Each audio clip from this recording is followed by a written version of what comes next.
whole of Act 3 takes place in the courtroom and begins with Martha Corey facing Judge Hathorne on the witness stand, defending the charge that she is a witch. "I am innocent to a witch," she cries. "I know not what a witch is." The judge responds, "How do you know, then, that you are not a witch?" Martha's husband, Giles Corey, rushes into the courtroom, demanding that the judges hear evidence on his wife's behalf. Judge Hathorne orders Giles removed from court. Deputy Governor Danforth enters with Ezekiel Cheever and Reverend Parris. Francis Nurse, who says he's been waiting for 3 days to address the court on behalf of his wife Rebecca, tells the judges they have been deceived.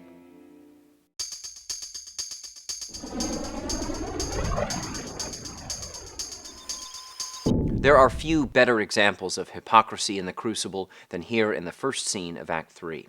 It is perhaps best described as Giles Corey approaches the courtroom door, as Martha Corey is being interrogated inside, her life still hanging in the balance, as Judges Danforth and Hathorne decide on whether or not she will hang.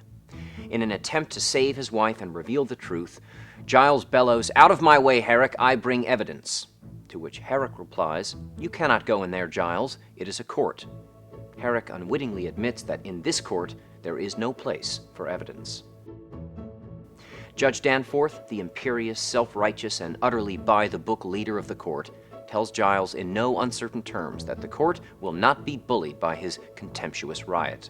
Giles tries desperately to prove the testimony against his wife is filled with lies.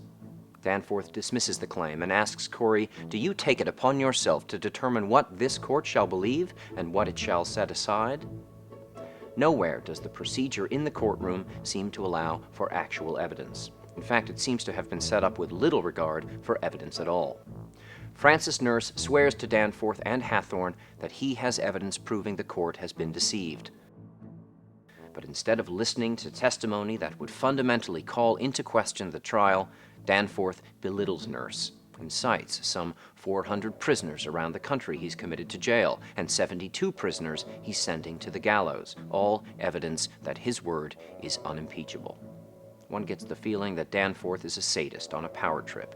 He has little regard for human life, no regard at all for the process of legal fact-finding, and to make matters worse, he's puffed up with pride about how many prisoners he's put away. For those residents of Salem who may have wished for a bloodbath of executions, they could not have asked for a better judge.